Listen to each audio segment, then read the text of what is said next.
There's no room for your kids. For years, that sentence was the unofficial motto of my family holidays. It was never delivered with malice, always with a soft, apologetic smile that made it even harder to argue with. It was a gentle dagger, wrapped in the velvet of family obligation. My family said it every Thanksgiving, every Christmas, every Easter.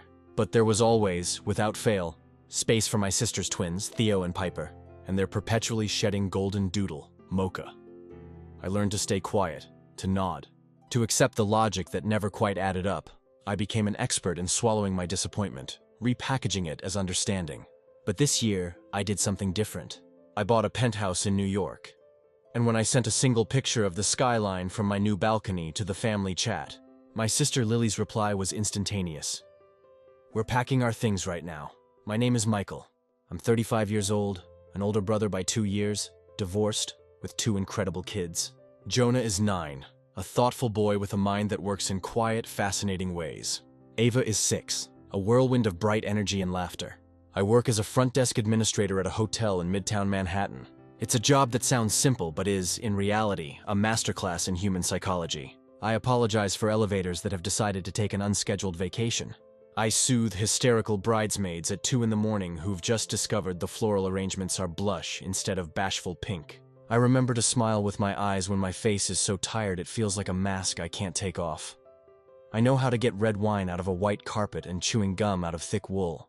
I know the exact tone of voice that gets a guest an upgrade without them feeling like they've started a fight. People from all over the world hand me their problems, neatly folded into questions, and I answer them without ever making them feel small or foolish. That's the work. It's a performance of endless hospitality. At home, I run a small, clean, quiet life. A 2-bedroom apartment in Queens, where the cereal boxes are lined up like soldiers in the pantry, and the laundry basket is a bottomless pit that never truly goes empty. I share custody of my kids with my ex-wife, Tasha. We're not friends, not anymore, but we're good at being parents on the same team. Our texts are polite, logistical. We trade jackets when one of the kids forgets one at the other's house. It's a functional, peaceful coexistence, a well-oiled machine built for the well-being of our children. I'm not charming like my sister. I am, according to my mother, reliable. She says it with the same inflection she uses for a decent vacuum cleaner. Not exciting, but it gets the job done. My sister's name is Lily. She has the twins, Theo and Piper, who are 5, and the aforementioned golden doodle, Mocha, who sheds with the enthusiasm of a snow globe in an earthquake. Lily is the glitter version of me. She has big, booming laughs and even bigger, often impractical ideas. My mom calls her our star. My dad calls me steady, usually right before he asks me to carry the heavy things from the car. Every holiday for years, I heard that same sentence. There's no room for your kids. It always arrived with a gentle smile and a new excuse. Thanksgiving. The basement is just full of donations for the church drive, honey. There's not an inch of space. Christmas. The guest room is already set up perfectly for the twins. You know how they need their routine. Easter. Mocha gets so anxious with too many people. He needs a quiet space to himself. Meanwhile, there was always room for Lily's twins and the dog. Mocha got his own stocking one Christmas, filled with organic dog treats. My kids got a hug on the porch and a to-go plate of leftovers wrapped in foil. I swallowed it all because that's what I do. I'm the reliable one. I called it logistics. I'd tell my family, no problem, we'll just stop by early. I'd pack coloring books and tablets to keep Jonah and Ava occupied in the car. I'd keep the engine warm for a quick getaway. I took our family photos in the driveway because the living room was already staged for Lily's perfect family moments. I told myself every single time that it would change. Next year. But next year kept not showing up. Then, this spring, something different happened. I got promoted. It wasn't a dramatic, life-altering event. Just a bump in title, a modest bonus, and a chance to finally move closer to the hotel. I started looking, and I found a place that didn't seem real the first time I stepped inside. It was a top-floor duplex in a tired old building that someone had finally poured love and money into, bringing it back to life. The realtor called it a penthouse. I just called it sunlight. It had 2 balconies, a sliver of the East River, and a line of sky that felt infinite. There was enough room for bunk beds, a proper dining table that didn't wobble, and space for my kids to just be. I signed the papers on a Tuesday. That night, I sat on the polished hardwood floor with a carton of Chinese takeout and watched the city blink awake as the sun went down. It felt like the city was winking at me, sharing a secret. I sent one single photo to the family chat.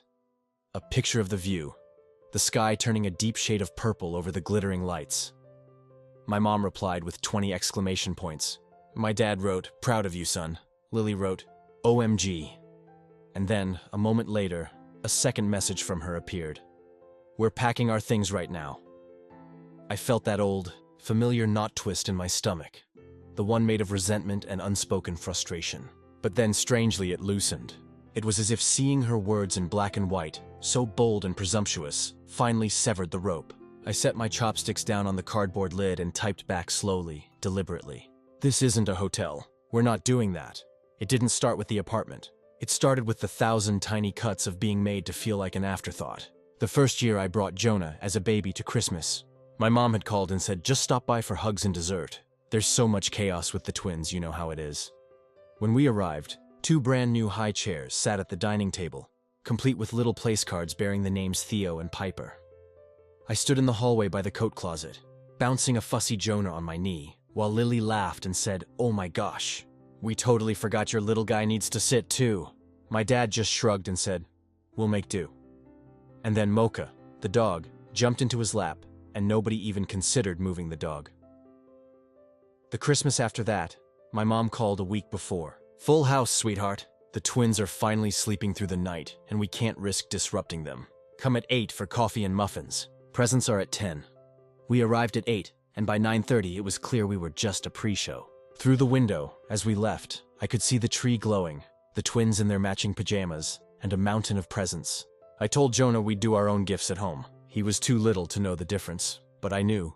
I felt the sting of it all the way back to Queens. The reasons for our exclusion always mutated. The basement is mid-Reno. Your kids don't sleep well in new places. The twins are trying a strict new routine. The truth was simple and sharp. The available room in my parents' house was a moral compass that always pointed to Lily. I tried to be okay with it because I knew the conflict would cost more than my feelings. I chose quiet because quiet is lighter to carry. I told myself it wasn't personal. But then my son, with his innocent cutting wisdom, would ask, "Dad, why can't we ever sleep over at Grandma's?" And I'd have to invent a cheerful lie, "Oh, we'll have our own special fun here." And I'd pretend not to see the hurt in his eyes as he heard his cousins shouting and laughing from inside the house, while Mocha wore a festive scarf on the porch. It wasn't just about space, it was about money. It was always little things, cheerful invoices disguised as texts from Lily. "Can you grab the twins' new robotics kit? I'll pay you back Friday. 119s. The payback never came. The sitter canceled. Can you cover the deposit for the backup? You're a lifesaver! $75. Theo's inhaler copay is ridiculously high this month. Can you help out? 62s love you." My mom's version was softer, a gentle guilt trip. "Don't worry your sister with money right now. They're juggling so much. You know how it is with young kids." My dad's version was a simple, old-fashioned mantra. "Family helps."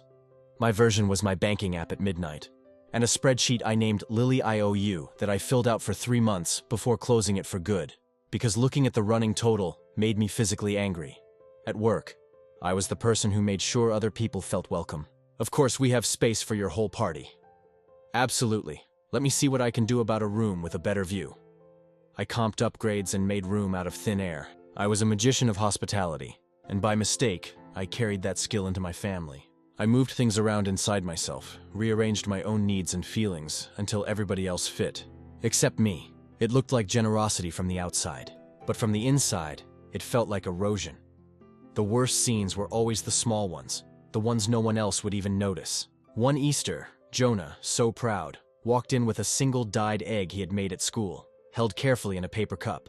My mom took it, smiled, and set it on a side table behind a lamp where no one would see it. "The twins made a dozen each," she said, as if that explained the physics of why his one egg was less important.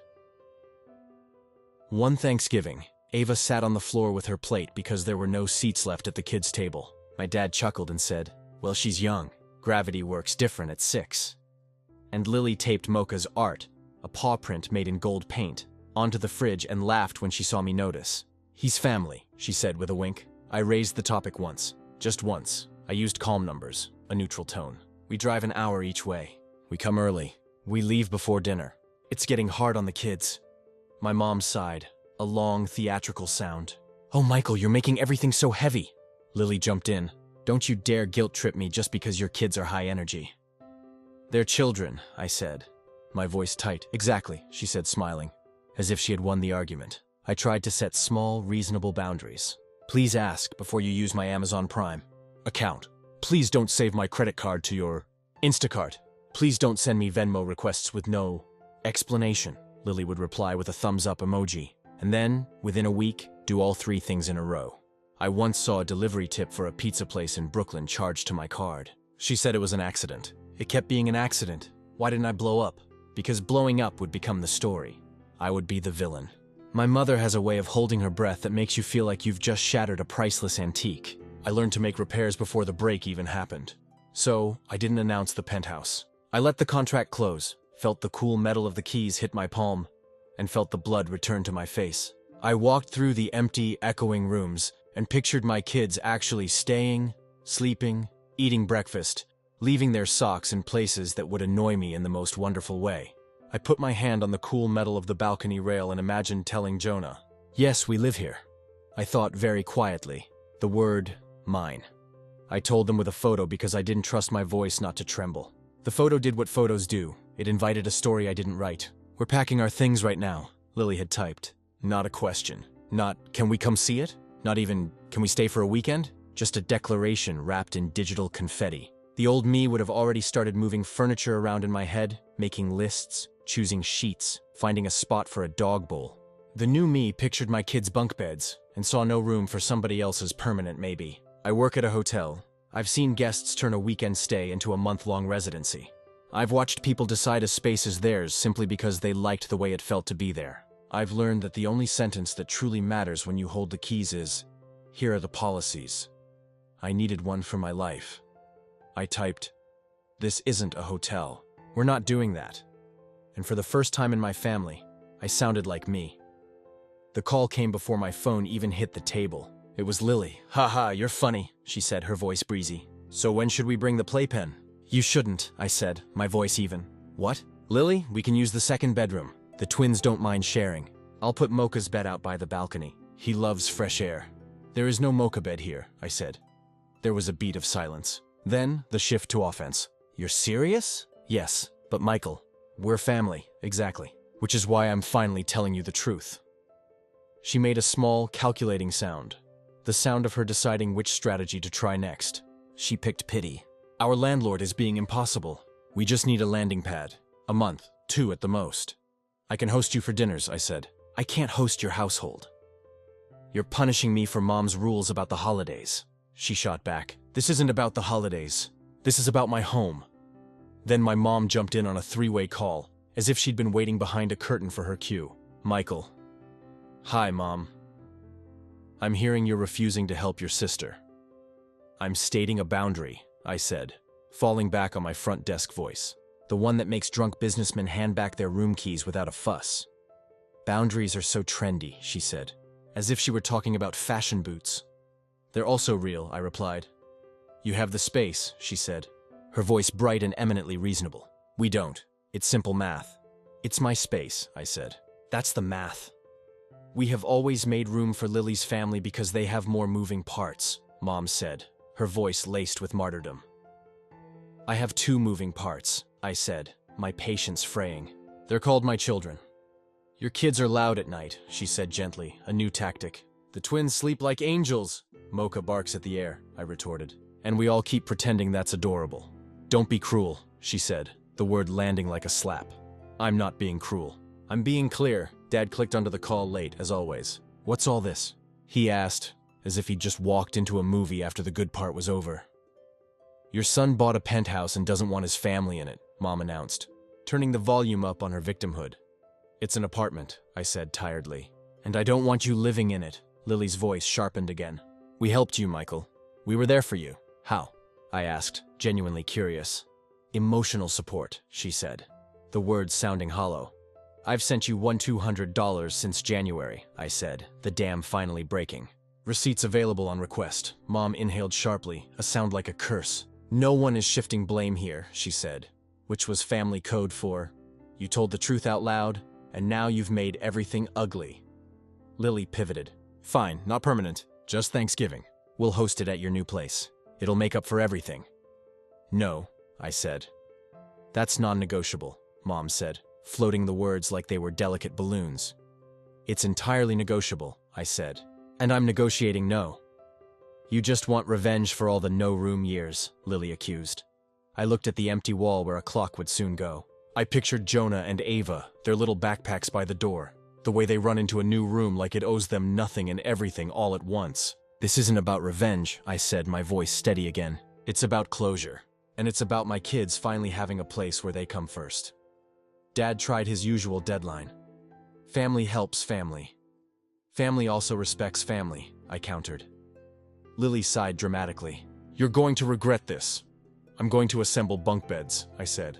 Michael, my mom said, her voice low and threatening. If you shut us out, don't expect us to show up when you need us. I thought about the porch hugs, the to-go plates, the dog stockings. I thought about the last time showing up meant more than a caption under a photo. I won't, I said. I ended the call. My hands shook the way they do after a difficult guest has finally left the front desk. My heart banged against my ribs like a bad checkout. I sat on the floor and just let it happen. Then I stood up, grabbed the hex key, and went to finish building the bunk beds. I put Jonah's blue dinosaur blanket on the top bunk and Ava's fluffy unicorn pillow on the bottom. I texted a photo to Tasha. She wrote back almost immediately. Looks like a home. I wrote back, it will be. The first week was a relentless chorus of guilt, threats, and logistical gymnastics, all aimed at breaking me down.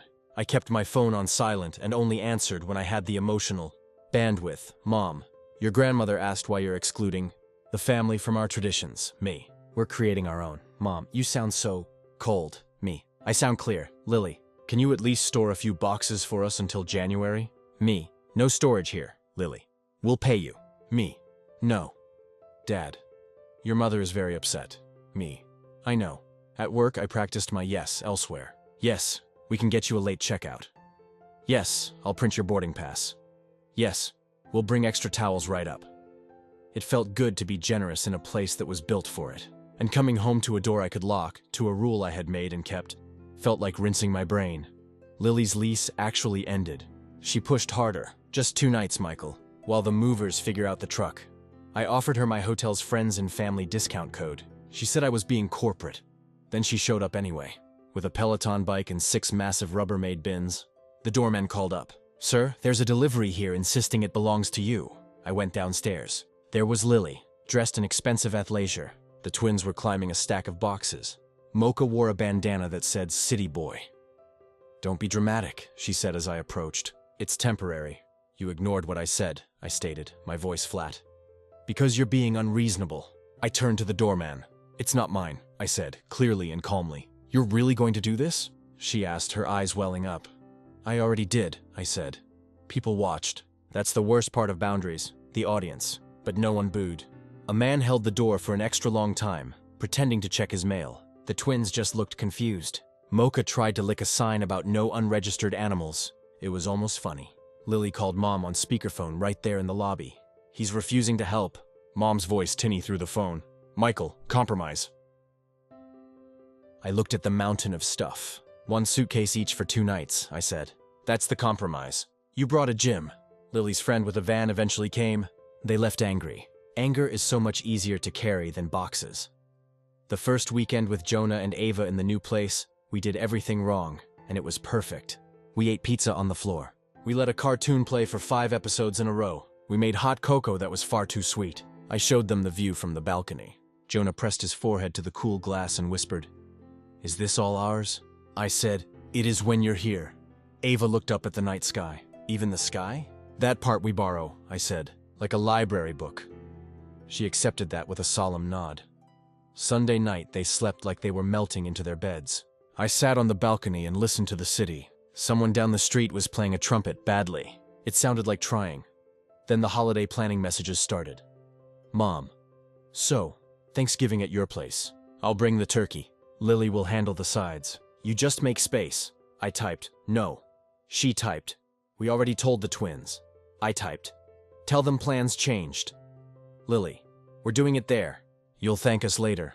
I wrote, if you show up with food or a dog, you won't get upstairs. She wrote, you're not serious. I sent her a screenshot of the building's strict no-pet policy. She wrote back a single word. Wow. On Thanksgiving morning, the doorman rang. "Mr. Rivera, there's a family here with a dog and many pies." I went down. Mom held a casserole dish like a peace treaty. Lily carried a roast pan like a threat. The twins bounced with excitement. Mocha wore tiny little boots. "Surprise," Mom said with a strange smile. "No," I said. "We're not doing this. Don't make a scene. Michael, I'm preventing one." "The kids will be crushed," she said, nodding toward the twins behind her as if they were props. I crouched down to their eye level, ignoring the adults. "Hey guys, Saturday, 11 a.m., the big park with the dinosaur bones. Hot chocolate, deal?" They nodded, their disappointment instantly replaced by a new plan. Kids are resilient when adults stop using them as levers. I stood up and looked at my mom, at Lily, at the dog's ridiculous boots. "Happy Thanksgiving," I said. "We'll see you on Saturday." Upstairs, we ate roasted chicken, because a whole turkey is too much bird for 3 people. Jonah said the bubbles in the seltzer made it feel like a party. Ava spilled cranberry sauce on the new rug and cried because she thought she'd ruined it. I knelt beside her and said, "It's a rug.